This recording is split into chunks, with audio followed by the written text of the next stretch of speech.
Kerajaan-kerajaan di Kalimantan Timur. Kerajaan Berau. Cikal bakal Kerajaan Berau. Kerajaan Berau kini terletak di Kabupaten Berau, Kecamatan Gunung Tabur. Konon dahulu kawasan ini didiami oleh berbagai suku dengan kepala suku dan adatnya masing-masing. Pada kurang lebih abad ke-14, masing-masing suku ini sepakat bersatu membentuk sebuah kerajaan. Dengan demikian, berdirilah Kerajaan Berau yang namanya diambil dari nama kawasan itu. Sebagai Raja Berau pertama, diangkatlah adik dipatung yang bergelar Haji Raden Suryanata Kesuma. Permaisurinya bernama Badik Kurindan dengan gelar Haji Permaisuri.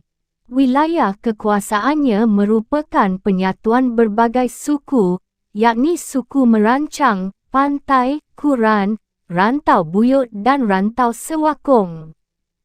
Legenda juga menyatakan bahawa ia merupakan raja yang bijaksana dan berhasil mensejahterakan rakyatnya.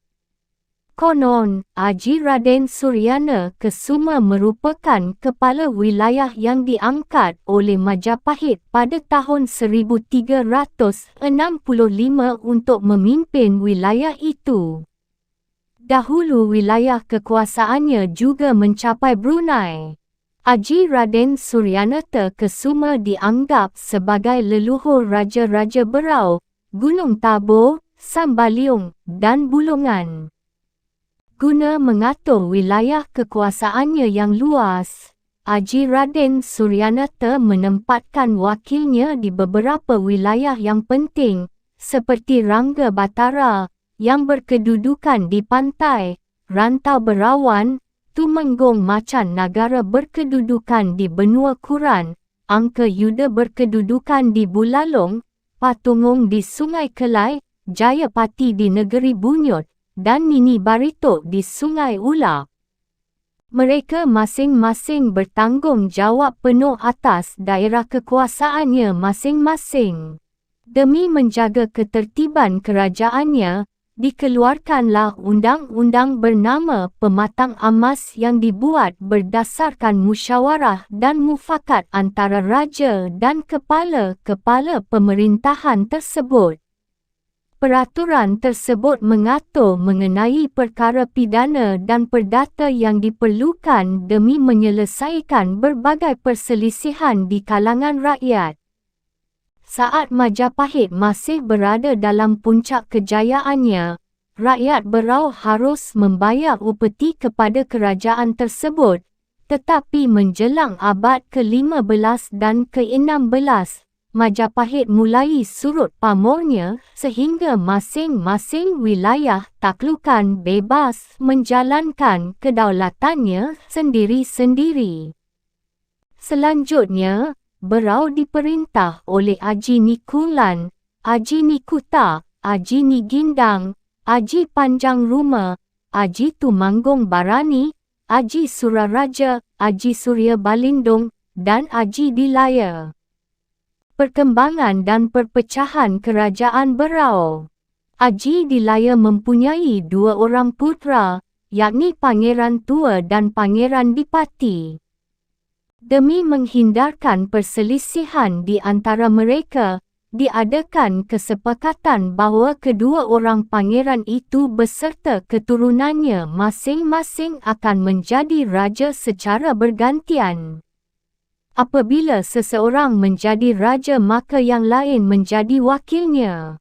Pertama-tama yang naik takhta menggantikan Haji Dilaya adalah Pangeran Tua, yang kemudian digantikan oleh Pangeran Dipati. Agar lebih jelas silsilah Kerajaan Berau dan urutan suksesinya akan ditampilkan dalam diagram sebagai berikut. Pada masa pemerintahan Sultan Hasanuddin, datanglah Peta Torawa, putera Lama Dukeleng, yakni Raja Wajo, berkunjung ke Berau. Sebagai tanda persahabatan, Peta Torawa menuliskan piagam di pintu gerbang istana. Isinya menyatakan bahawa orang yang telah berlindung di halaman Istana Raja tidak boleh lagi diganggu keamanannya. Demi menjalin relasi antara Wajo dan Berau, Peta Torawa menempatkan panglimanya bernama Lamadu Daeng Pallawa di sana. Keturunannya mendirikan kampung Bugis di Tanjung Redap. Pada perkembangan selanjutnya, cucu Peta Torawa dinikahkan dengan Raja Alam. Sultan Hasanuddin sendiri menikah dengan Dayang Lana, anak Raja Sulu.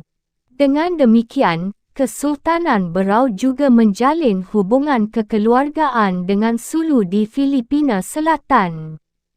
Sultan Zainal Abidin menikah dengan Aji Galuh Besar, puteri Pangeran Mangkubumi, cucu Sultan Kutai. Oleh kerana adanya hubungan persahabatan dan kekeluargaan ini, kerajaan Berau, Kutai, Sulu, dan Wajo saling bahu-membahu apabila menghadapi serangan dari pihak lain, termasuk Belanda. Belanda memasuki wilayah Berau pada abad ke-17 dan berupaya menanamkan pengaruhnya di sana, tetapi belum membuahkan hasil nyata. Baru pada abad ke-19, setelah dikembalikannya Kepulauan Nusantara oleh Inggeris ke tangan Belanda, dilakukan upaya lebih intensif untuk menguasai Berau. Agar Berau makin lemah, diterapkanlah politik adu domba sehingga memecah kerajaan ini menjadi dua, yakni Gunung Tabor yang dipimpin oleh Aji Kuning kedua, dan Sambaliung yang diperintah oleh Raja Alam, cucu Sultan Hasanuddin. Sebelumnya, keturunan Pangeran Tua dan Pangeran Dipati memerintah Berau secara bergantian. Belanda menyadari bahawa Raja Alam membahayakan kedudukan mereka kerana ia menjalin hubungan dengan para pejuang Bugis yang dipimpin oleh Pangeran Peta, cucu Le Maduke Leng dari Wajo, demikian pula dengan pejuang Sulu yang dipimpin oleh Syarif Dakula, menantunya. Mereka merupakan musuh-musuh bebuyutan VOC. Sebagai langkah awal melemahkan kedudukan Raja Alam, Belanda mendekati Aji Kuning kedua, tahun 1833 hingga tahun 1850, yang berasal dari keturunan Pangeran Dipati. Belanda telah menyadari bahawa jalinan hubungan antara kedua garis keturunan penguasa Berau ini senantiasa dihiasi oleh persaingan. Raja Alam sanggup mencium gelagat buruk Belanda tersebut. Karenanya, ia lalu memperkuat persekutuannya dengan orang Bugis dan Sulu.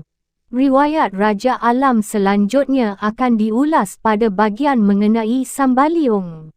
Pada tahun 1960, pemerintah mulai menghapuskan daerah swapraja dalam lingkungan Negara Kesatuan Republik Indonesia.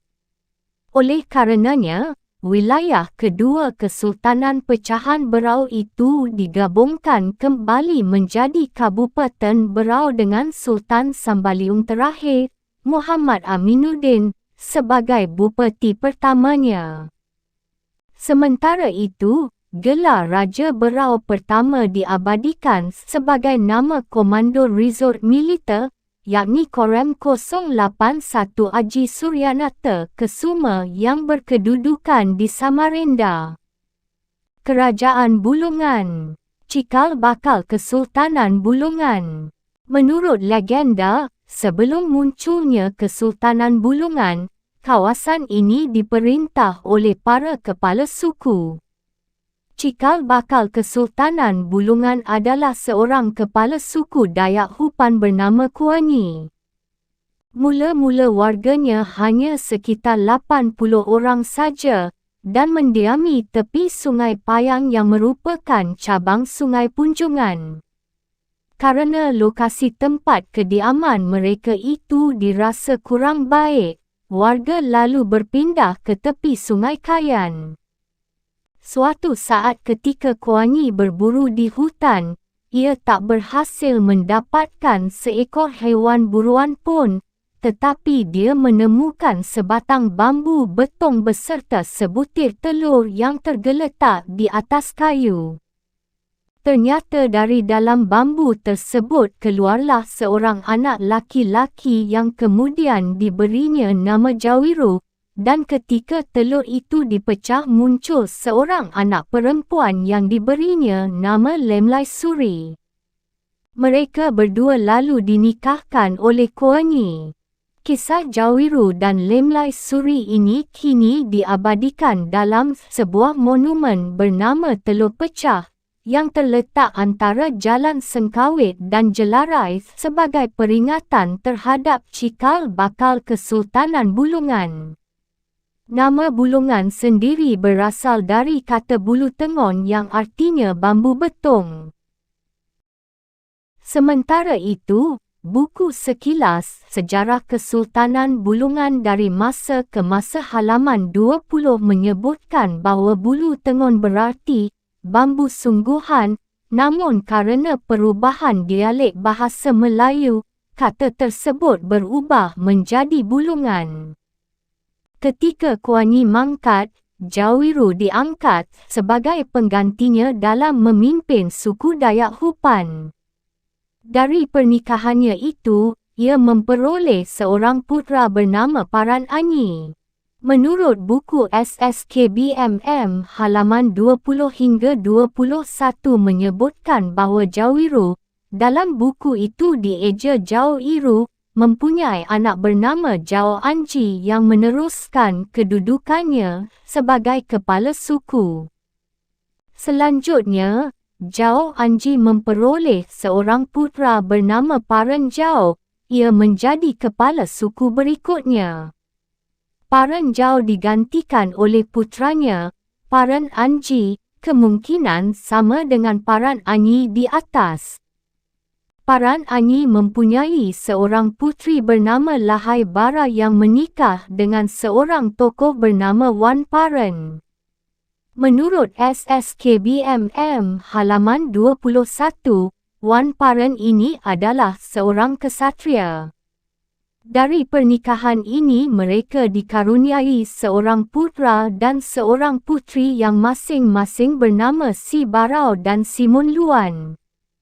Menjelang wafatnya, Lahai Bara berpesan kepada anak-anaknya agar menempatkan peti jenazahnya di hilir Sungai Kipah. Ia mewariskan pula 3 buah benda pusaka berupa ani-ani, sejenis tutup kepala dan sebuah dayung. Hal ini menimbulkan perselisihan antara dua bersaudara ini. Dengan kesaktiannya, Si Mun Luan menggoreskan ujung dayungnya pada sebuah tanjung Sungai Payang serta memutuskan tanjung tersebut hingga hanyut ke hilir dan tiba di tepi Sungai Kayan, tepatnya di sebuah desa bernama Long Perban. Bersama dengan itu, ia membawa pula peti jenazah ibunya dan memakamkannya di sana. Hingga sekarang, keturunan Lahai Bara, termasuk keluarga Kesultanan Bulungan, tidak ada yang berani melintasi makam ini kerana takut terhadap kutukan perselisihan antara Si Barau dan Si Mun Luan. Tanjung yang hanyut bersama Si Mun Luan itu sampai saat ini dinamai Busang Manyun, yang berarti Pulau Hanyut. Peristiwa kepergian Si Mun Luan dengan menumpang sebuah tanjung ini sebenarnya merupakan awal perpindahan beberapa anggota suku dari kampung halamannya di Sungai Payang menuju Sungai Kayan, yang tidak jauh dari Tanjung Selok atau ibu kota Kesultanan Bulungan kelak. Kini suku bangsa Dayak Kayan masih dapat dijumpai di beberapa perkampungan sepanjang Sungai Kayan, Hulu Tanjung Selok, Kampung Long Mara, Antutan dan Pimping. Si Mun Luan menikah dengan Sadang. Menurut SSKBMM halaman 23, Ia memerintah dari tahun 1458 hingga tahun 1555 dan melahirkan seorang putri bernama Asong Luan yang dinikahi dengan seorang bangsawan Brunei bernama Datuk Mencang. Menurut SSKBMM halaman 23, juga disebut Datu Lancang. Waktu itu, Datuk Mencang sedang berlabuh di muara Sungai Kayan kerana kehabisan air minum. Dengan menggunakan sampan kecil, Datuk Mencang beserta Datuk Tantalani turun menyusuri Sungai Kayan demi mendapatkan air tawar. Tetapi warga suku Dayak yang berada di sana telah siap menghadang mereka. Berkat kemampuan keduanya dalam berdiplomasi, tidak ada insiden yang terjadi. Bahkan Datuk Mencang berhasil menikahi Asong Luan. Konon, Asong Luan bersedia menerima pinangan Datuk Mencang asalkan ia dapat mengalahkan Sumbang Lawing dalam pertandingan ketangkasan membelah jeruk yang sedang bergerak. Ternyata Datuk Mencang dapat memenangkan pertandingan tersebut. Versi lain dari SSKBMM halaman 23 menyebutkan bahawa Sadang dibunuh oleh gerombolan pengacau suku Kenyah yang datang dari Sarawak di bawah pimpinan Sumbang Lawing. Dalam serangan tersebut, Asong Luan berhasil menyelamatkan dirinya beserta pengikutnya ke pesisir pantai di daerah Baratan. Di sanalah ia bertemu dengan Datuk Mencang yang ingin melamarnya.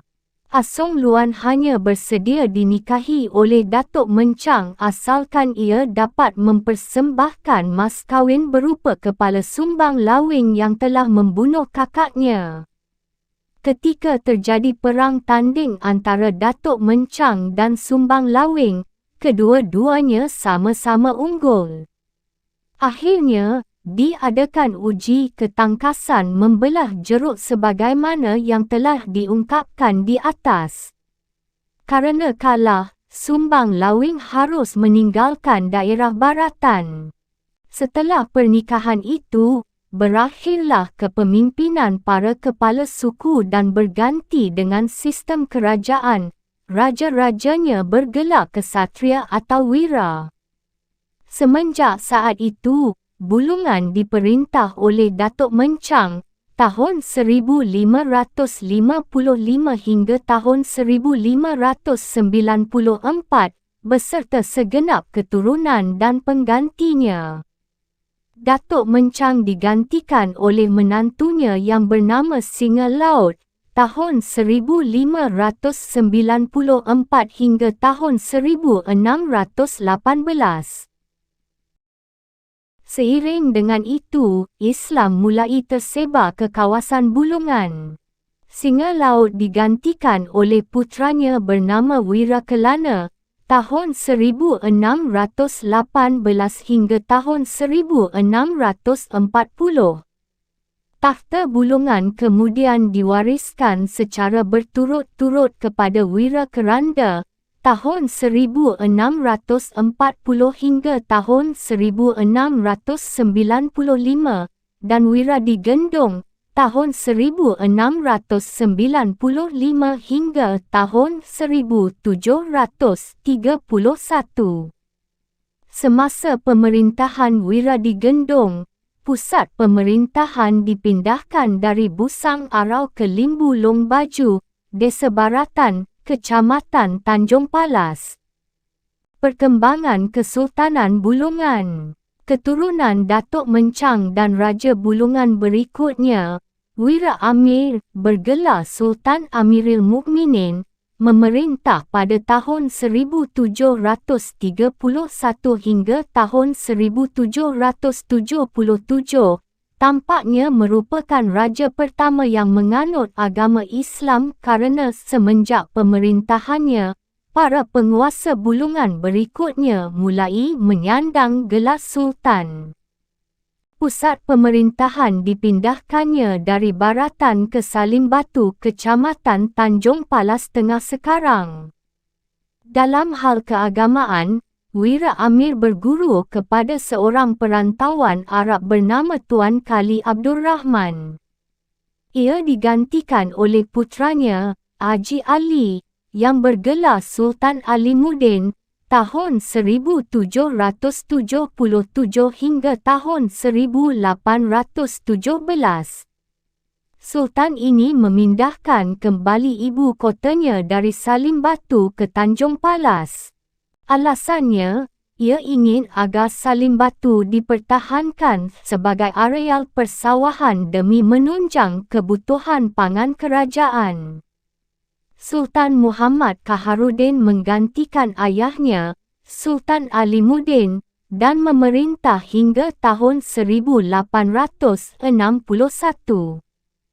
Semasa pemerintahannya, mulai berdatanganlah orang-orang Banjar, Bugis, Arab, dan Cina untuk berniaga.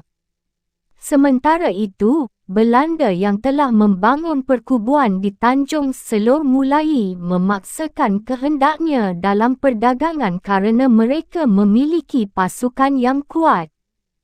Sultan Muhammad Kaharuddin lalu menyerahkan singgasana Bulungan kepada putranya yang bergelar Sultan Jalaluddin Pertama, tahun 1861 hingga tahun 1866. Dalam SSKBMM halaman 29 disebut Sultan Muhammad Jalaluddin atau Si Kiding, tetapi kerana putranya itu sakit-sakitan, ia memangku kembali jabatannya sebagai Sultan pada tahun 1866 hingga tahun 1873.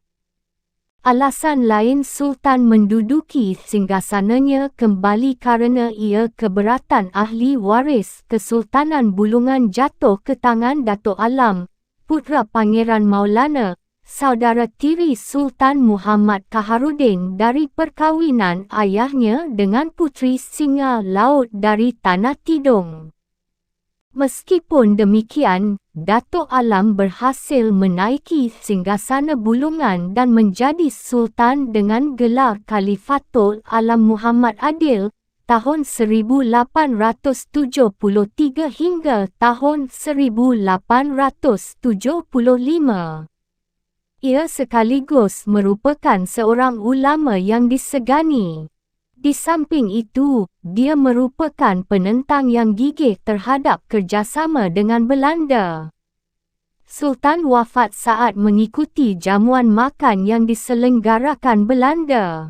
Konon, ia diracun oleh Belanda dalam penjamuan tersebut. Di tengah-tengah suasana berkabung akibat kematian Sultan Khalifatul Alam Muhammad Adil, para pemuka Kesultanan Bulungan mengangkat cucu almarhum Sultan bernama Ali Kahar sebagai penguasa berikutnya. Pada masa Sultan baru yang bergelar Kaharuddin kedua, tahun 1875 hingga tahun 1889 ini, terjalin kerjasama dengan Belanda yang mengharuskan Sultan menandatangani suatu kontrak politik. Isinya menyatakan bahawa Belanda berhak menentukan kebijaksanaan yang diambil Sultan termasuk dalam hal perpajakan, namun Sultan tetap dijamin kedudukannya oleh Belanda. Pada masa-masa selanjutnya, Belanda kerap ikut campur dalam suksesi Kesultanan Bulungan. Sebagai contoh, penguasa Bulungan berikutnya, Sultan Azimuddin, tahun 1889 hingga tahun 1899, bukan merupakan putera kandung Kaharuddin, ia dapat menjadi Sultan berkat dukungan Belanda.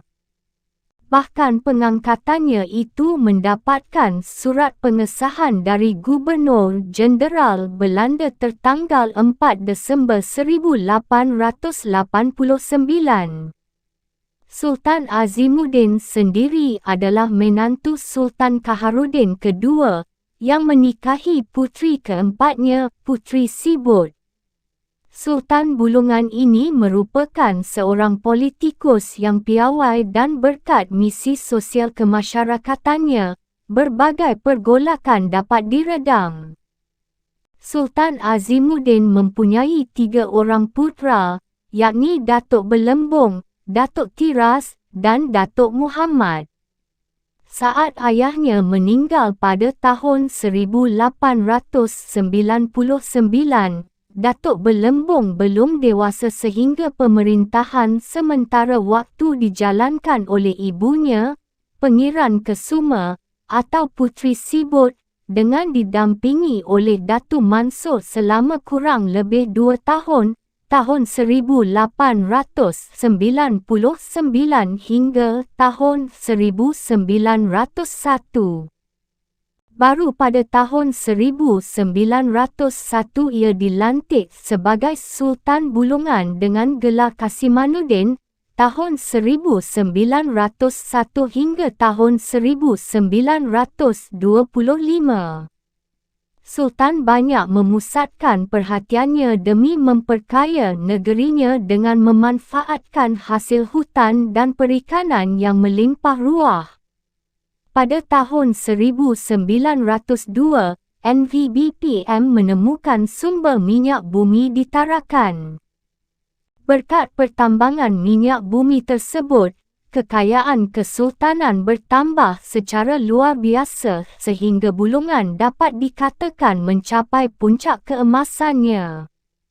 Sultan juga merupakan pribadi yang tidak mahu didikte oleh Belanda sehingga sikapnya ini menimbulkan kebanggaan dalam hati rakyat. Sultan Kasimanuddin meninggal kerana tertembak. Menurut SSKBM halaman 35, dia wafat saat berburu. Saat itu, putranya masih menuntut ilmu di His Samarinda dan Medan. Oleh karenanya, sebagai wali diangkat Datu Mansur, tahun 1925 hingga tahun 1930. Setelah selesai menempuh pendidikannya, putera Sultan Kasimanuddin kembali ke Bulungan dan memangku jabatan sebagai Sultan dengan gelar Ahmad Sulaiman. Namun, ia hanya sempat berkuasa selama 9 bulan saja dan digantikan oleh Datuk Tiras, adik Sultan Kasimanuddin, dengan gelar Sultan Maulana Muhammad Jalaluddin II, tahun 1931 hingga tahun 1958, yang merupakan Sultan Bulungan terakhir hingga ia mangkat pada tanggal 21 Desember tahun 1958. Bersamaan dengan pemerintahan Sultan Bulungan terakhir ini, dibangunlah Istana Kesultanan yang disebut Istana Ketiga. Kesultanan Bulungan pada masa pendudukan Jepang dan era kemerdekaan. Ketika Jepang masuk ke Bulungan, mereka membumi hanguskan Tarakan. Setelah Jepang menyerah kalah, pasukan Belanda membonceng sekutu demi mengambil alih kembali kekuasaan atas Bulungan. Belanda berniat menarik simpati Sultan Muhammad Jalaluddin II. Oleh kerana itu, Ratu Wilhelmina dari Belanda menganugerahkan gelar kehormatan Letnan Kolonel titular serta menyelenggarakan pesta-pesta besar pertama selama 40 hari 40 malam. Kendati demikian, niat Belanda ini tidak terlaksana kerana Sultan tak menghendaki bercokolnya lagi penjajah di negerinya. Saat diundang menghadiri pertemuan oleh Belanda, Sultan selalu menolak hadir dan hanya mengutus Menteri Pertama Datuk Bendahara Paduka Raja sebagai wakilnya guna membela kepentingan Republik Indonesia. Berdasarkan sikap yang diperlihatkannya itu, tampak nyata bahawa Sultan merupakan pendukung Republik. Pada tanggal 17 Agustus tahun 1949 pukul 7, untuk pertama kalinya bendera merah putih berkibar di depan Istana Bulungan. Upacara penaikan bendera tersebut dipimpin langsung oleh Sultan Maulana Muhammad Jalaluddin II dengan PJ Pelupesi, Asisten Wedana Tanjung Palas, sebagai penggerak benderanya. Atas dukungan Sultan terhadap NKRI ini, Wakil Presiden Republik Indonesia Muhammad Hatta berkunjung ke Tarakan guna menyampaikan penghargaannya.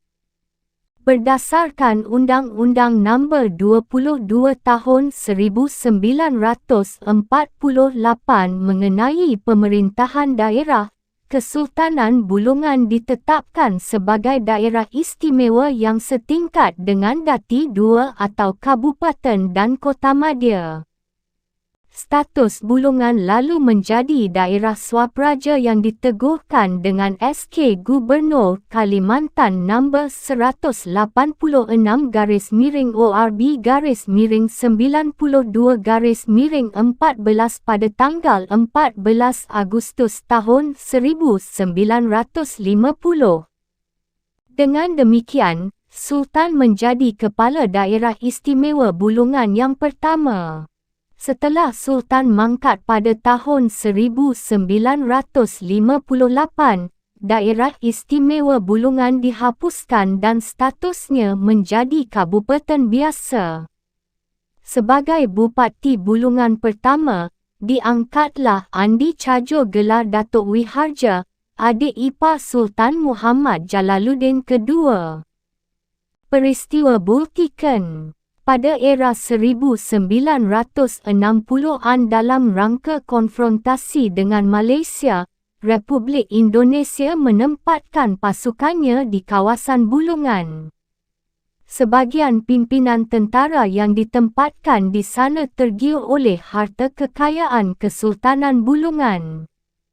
Tentara-tentara yang tidak bertanggung jawab ini merupakan antek-antek Partai Komunis Indonesia yang menyusup dalam Kodam ke-9 Mula Warman di bawah pimpinan Brigjen Suharyo Padmodiwiryo. Oleh kerana itu, mereka menghembuskan isu mengenai adanya rencana memisahkan diri dari NKRI dan bergabung dengan Malaysia yang dimotori oleh Kesultanan Bulungan. Gerakan ini mereka sebut Bultikan, artinya Bulungan Tidongkennya.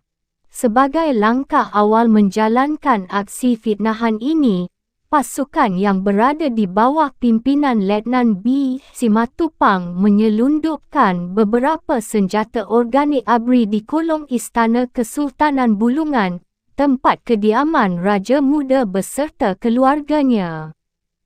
Kemudian, mereka menuduh keluarga Kesultanan telah merencanakan kegiatan subversif guna memisahkan diri dari NKRI. Akibatnya, dilakukan pembakaran, penangkapan, penyiksaan, pembunuhan, dan perampasan harta benda bangsawan mahupun rakyat Bulungan. Bahkan 3 bangunan Istana Bulungan turut menjadi dihancurkan. Peristiwa ini diawali pada tanggal 2 Juli tahun 1964.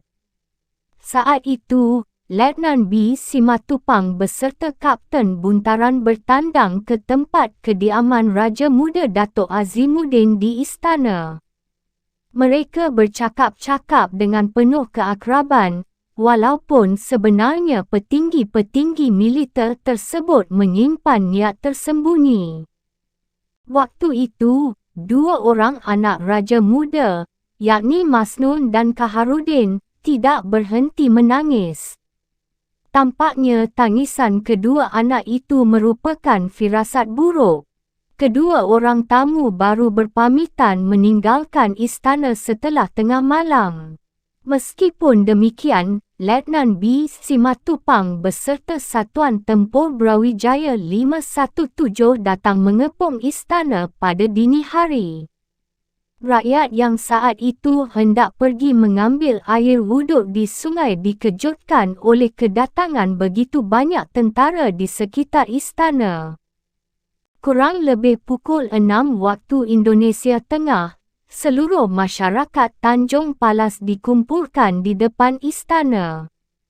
Mayor Sumina Hussain, Komandan Kodim 0903 Bulungan, berpidato di hadapan orang banyak tersebut, yang pada intinya menuduh para bangsawan Bultikan hendak melakukan makar terhadap NKRI dengan nama Gerakan Subversif Bultikan. Sebagai buktinya, dinyatakan pula bahawa Raja Muda telah melarikan diri. Mereka lantas menahan beberapa bangsawan Bulungan. Tuduhan ini diulangi lagi di ruang tahanan Kodim 0903. Kendati demikian, Datuk Taruna yang ikut ditahan menyanggahnya dengan menyatakan bahawa tadi malam ia menyaksikan sendiri Raja Muda berbincang-bincang dengan Kapten Buntaran. Letnan B. Simatupang menjadi marah dan memerintahkan M. Ramli, seorang anggota polisi, menembak mati Datuk Taruna. Jenazahnya lantas dikembalikan kepada keluarganya guna dikebumikan di Tanjung Palas. Mayor Suminta Hussain bergerak untuk menyegel istana pada pukul 8. Harta kekayaan Kesultanan Bulungan dijarah oleh sepasukan tentara yang melakukan penyegelan. Selanjutnya, ditangkap pula sejumlah bangsawan lainnya, seperti Datuk Laksamana Setiadi Raja, Datuk Renik, Datuk Mansur, dan lain sebagainya. Beberapa di antara mereka hilang tak tentu rimbanya, termasuk Raja Muda. Letnan B. Simatupang memerintahkan rakyat turut serta membakar istana Bulungan. Bagi yang tidak mahu ikut akan dianggap pengikut Raja Muda dan ditangkap.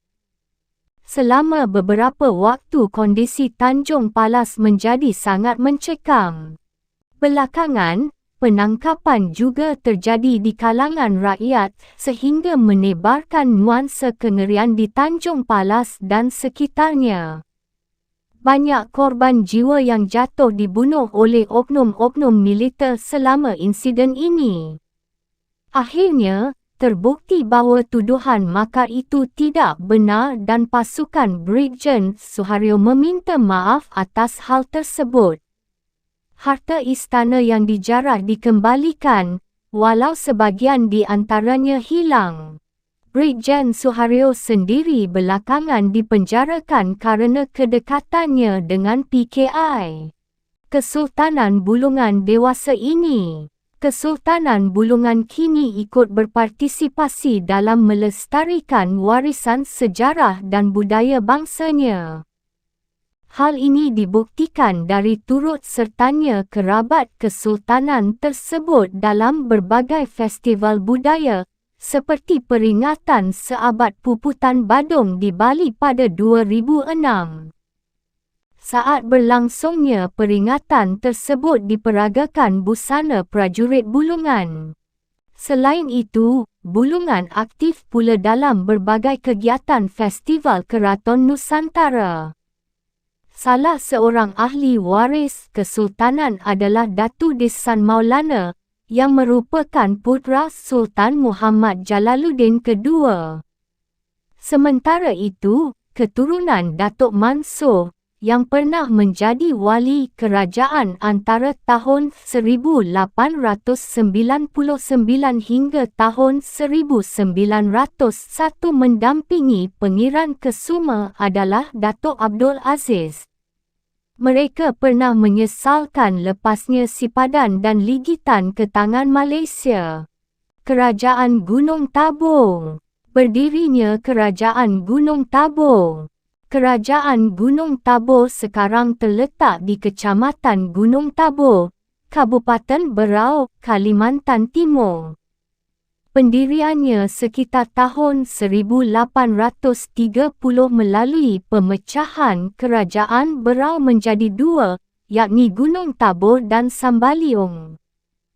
Sebagaimana yang telah diungkapkan pada bagian khusus mengenai Berau, terjadi persaingan antara keturunan dua putera Haji Dilayas, yakni Pangeran Tua dan Pangeran Dipati. Meskipun telah diambil kesepakatan bahawa keturunan keduanya akan memerintah secara bergantian, perselisihan tak terhindarkan yang berujung pada pecahnya Berau menjadi dua kerajaan. Raja Gunung Tabor pertama adalah Sultan Haji Kuning kedua, tahun 1833 hingga tahun 1850. Belanda makin mengipasi bara api perselisihan yang sudah ada. Demi menyingkirkan Raja Alam dari Sambaliung, Sultan Haji Kuning kedua pernah mengadukan saingannya dari kerajaan Sambaliung tersebut kepada Belanda. Ia melaporkan bahawa para pengikut Raja Alam terlibat dalam perombakan kapal-kapal Belanda. Akibatnya, Belanda mengerahkan pasukannya untuk mengalahkan Raja Alam.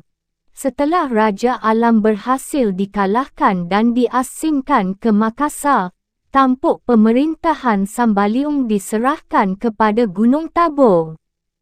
Namun, tentu saja hal itu tidaklah gratis kerana sebagai imbalannya Belanda mengharuskan Gunung Tabor menandatangani perjanjian pada tanggal 27 September tahun 1834 yang berbunyi sebagai berikut. Sambaliung, selaku negeri yang dikalahkan masuk dalam payung kekuasaan Hindia Belanda. Sultan Gunung Tabor, Haji Kuning kedua, berjanji akan melindungi keamanan dari ancaman kaum perompak. Kerajaan Sambaliung untuk sementara pengelolaannya diserahkan kepada Gunung Tabor sebagai tanah pinjaman. Gunung Tabor menjadi vasal negeri Belanda. Sultan Gunung Tabor harus menghadap wakil pemerintah Belanda di Makassar. Kerana kondisi Sambaliung yang terus-menerus kacau akibat perlawanan pengikut-pengikut Raja Alam, Sultan Haji Kuning kedua meminta agar Raja Alam dikembalikan dari pembuangannya di Makassar. Permohonan ini dipenuhi oleh Belanda pada tanggal 24 Juni tahun 1837. Perkembangan Kerajaan Gunung Tabor. Setelah Sultan Haji Kuning kedua meninggal pada tahun 1850, ia digantikan oleh kemenakannya, Amirul Mukminin, tahun 1850 hingga tahun 1876, putera Raja Muda Si Bandang. Ia mempunyai dua orang saudara bernama Raja Alam, berbeza dengan Raja Alam dari Sambaliung yang melawan Belanda, dan Raja Muda Si Kinarang. Salah satu informasi mengenai Sultan ini beserta saudara-saudaranya dan kondisi pemerintahan masa itu diperoleh dari tulisan Z. Sweger dalam Tijdschrift voor Nederlands Indie, seri 4, tahun 1866, halaman 231 hingga 266. Artikel tersebut dimuat dalam buku Sejarah Lokal di Indonesia. Menurut artikel tersebut, Sultan beserta keluarganya banyak terlibat dalam berbagai aktivitas kejahatan, umpamanya perombakan dan perampokan. Aktivitas perbudakan juga merajalela dan kaum budak mengalami kehidupan yang sangat buruk. Karya itu antara lain mengutip laporan perjalanan nakhoda kapal bernama P. Van Hastrop yang banyak mengadakan hubungan dagang dengan para raja di Kalimantan. Laporan itu antara lain berbunyi sebagai berikut. Dalam pelarian itulah mereka ditangkap oleh Sultan Gunung Tabor dan sekali lagi mereka dijadikan budak belian. Mereka dijual kerana menolak ikut serta dalam perjalanan perompakan yang diperintahkan Sultan. Mereka dirantai dan akan dijual kepada saudagar Bugis yang pertama dijumpai. Biasanya cara yang serupa dipakai pula oleh Sultan terhadap perahu-perahu solok yang tiap tahunnya datang membeli teripang. Dewasa ini Gunung Tabor terdiri dari 6 atau 7 buah rumah. Setiap orang berusaha meloloskan diri dari pemerasan-pemerasan Sultan, yang selain dari itu pula, merampok dan merampas perahu-perahu sepanjang sungai dan di pulau-pulau. Laporan itu mengungkapkan pula bahawa Sultan beserta saudaranya, Raja Muda Si Kinarang dan Raja Alam, juga dengan licik menunda-nunda pembayaran hutang-hutang mereka dengan alasan tidak mempunyai wang, padahal menurut Harstrop mereka sanggup melakukannya. Para bangsawan juga mempunyai kebiasaan yang tidak baik, yakni madat dan berjudi, termasuk kedua orang saudara raja itu. Berikut ini adalah kutipan laporan lainnya. Raja Alam terus terang mengatakan tidak dapat membayar kerana ketiadaan persediaan. Hal ini, saya nyatakan, tidak akan terjadi seandainya Tuan, sesuai dengan perjanjian yang dibuat sewaktu memberikan piutang itu, ada berusaha untuk memungutnya kembali dalam tempoh 4 bulan dari pendapatan daerah itu. Tetapi dengan maksud-maksud yang tidak baik, ia sendiri yang memungut hasil-hasil itu atas nama Tuan dan dengan segala akal menyembunyikannya terhadap kuasa Tuan, G. Margan, ketika ia ini pada saat yang tepat datang menagih. Raja Alam sendiri baru kembali ke rumahnya sesudah semua hasil itu habis dihamburkannya untuk madat dan judi. Sekarang pun ia masih menyalahgunakan madat secara yang menakjubkan sehingga berkali-kali rakyat menyatakan keheranannya mengenai hal ini. Keterangan bekas budak berikut ini juga perlu kita cermati guna mengetahui betapa buruknya kondisi para budak pada masa itu. Di Pulau Sapinang, seorang yang bernama Sarta asal Gunung Tabor mengambil saya sebagai budak dan menyerahkan kawan-kawan senasib yang lain kepada Sultan.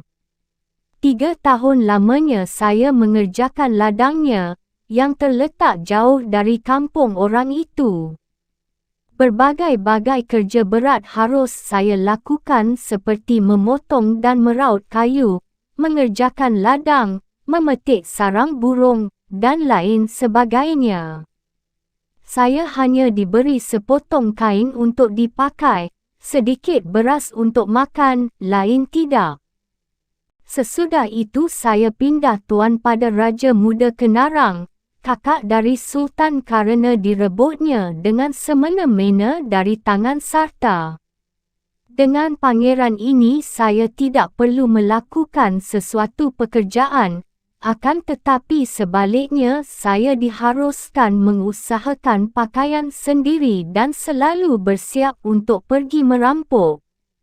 Sepanjang ingatan saya 4 kali saya diperintahkan melakukan perampokan, iaitu. Berdasarkan laporan di atas dapat disimpulkan bahawa penegakan hukum di Gunung Tabor sangat kacau. Masing-masing bangsawan beserta saudara Sultan bertindak semena-mena, tetapi Sultan sendiri tidak mahu peduli dengan tingkah laku para kerabatnya itu, kerana ia sendiri juga melakukan keburukan yang sama, bahkan Sultan beserta kerabatnya merampas barang apa saja yang disenanginya. Tidak jarang pula para penguasa itu menggunakan kekerasan dan membunuh para pedagang yang menolak menyerahkan barang-barang dagangannya. Demikianlah laporan negatif mengenai Sultan Gunung Tabor beserta 2 orang saudaranya. Meskipun demikian, penolakan membayar hutang tersebut kemungkinan berkaitan dengan penentangan mereka terhadap Belanda. Perjanjian yang dilangsungkan pada 27 September 1834 ternyata tidak berdampak besar terhadap Kesultanan Gunung Tabor dan Sambaliung oleh kerana kedua kerajaan tersebut masih berkesempatan menegakkan kedaulatannya masing-masing.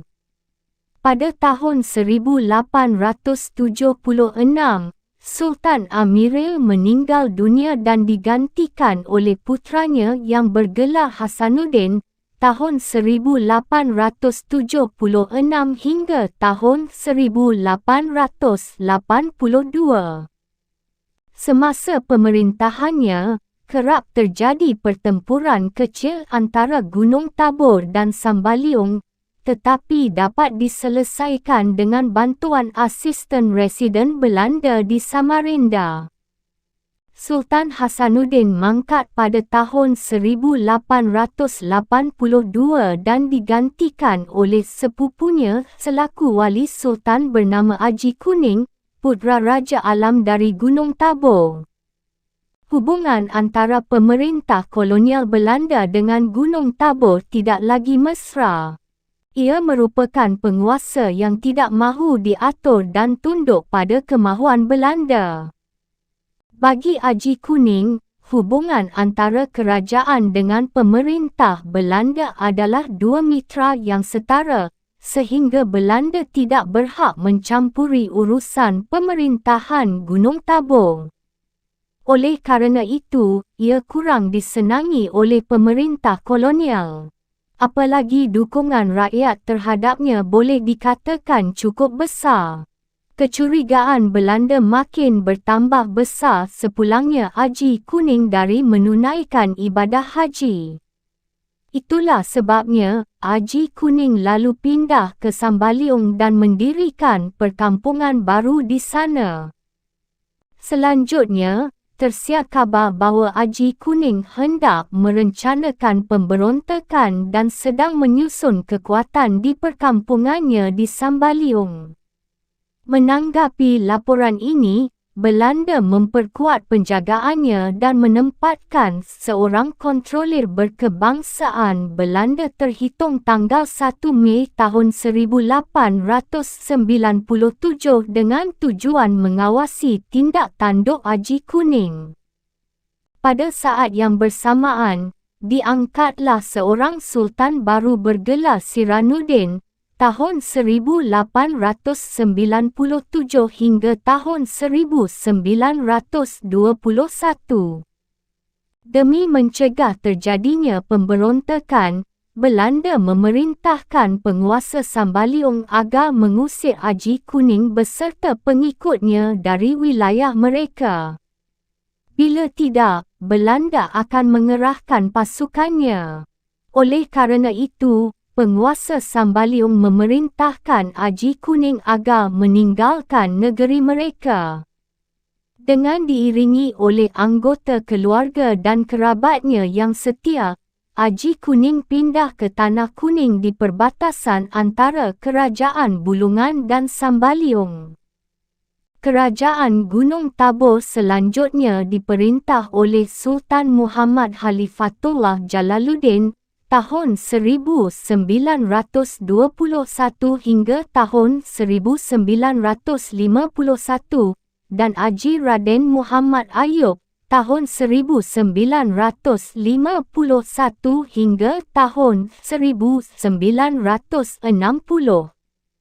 Pada zaman Jepang, ditetapkan bahawa Sultan Gunung Tabor dibantu oleh dua orang asisten Wedana, iaitu Asisten Wedana Gunung Tabor dan Asisten Wedana Pulau Derawan. Penindasan yang terjadi semasa penjajahan Jepang mengakibatkan penderitaan di kalangan rakyat sehingga membangkitkan berbagai perlawanan di kalangan rakyat. Oleh kerana itu, Jepang menangkapi tokoh-tokoh nasionalis dan pemuka masyarakat yang anti-Jepang. Sekitar 500 hingga 600 orang menjadi korban, baik di daerah Gunung Tabor maupun Sambaliung. Daftar beberapa tokoh masyarakat yang turut kehilangan nyawanya akibat kebengisan Jepang dapat dilihat di bahagian mengenai Kerajaan Sambaliung. Setelah Jepang menyerah, Gunung Tabor menjadi daerah Swapraja. Ini berlangsung hingga tahun 1960 saat diberlakukannya penghapusan daerah-daerah Swapraja sehingga berakhirlah kekuasaan Kerajaan Gunung Tabor. Kedua wilayah bekas Kesultanan Pecahan Berau itu digabungkan menjadi Kabupaten Berau dengan Sultan Sambaliung terakhir, Muhammad Aminuddin, sebagai bupati pertamanya. Kerajaan Kutai Kartanegara. Legenda cikal bakal Kesultanan Kutai Kartanegara. Kesultanan ini kini terletak di Kabupaten Kutai, Kalimantan Timur. Jauh sebelum berdirinya Kesultanan Kutai Kartanegara, sejarah mencatat telah ada suatu kerajaan bercorak Hindu pada abad ke-5 yang berpusat di Muara Kaman, Kalimantan Timur. Bukti keberadaan kerajaan kuno ini adalah 7 buah batu bertulis yang disebut yupa. Batu bertulis itu memuat silsilah kerajaan Kutai kuno yang diawali oleh Kudungga, diteruskan oleh putranya yang bernama Aswawarman, dan digantikan oleh Mulawarman.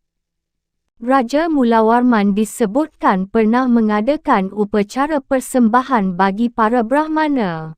Setelah masa pemerintahan Mulawarman, tidak jelas apa yang terjadi dengan kerajaan yang belakangan dalam penuturan rakyat kerap disebut Kutai Martapura ini.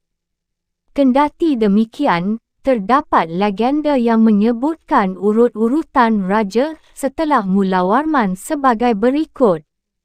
Mulawarman Naladewa, Sri Warman, Narawijaya Warman, Gajayana Warman.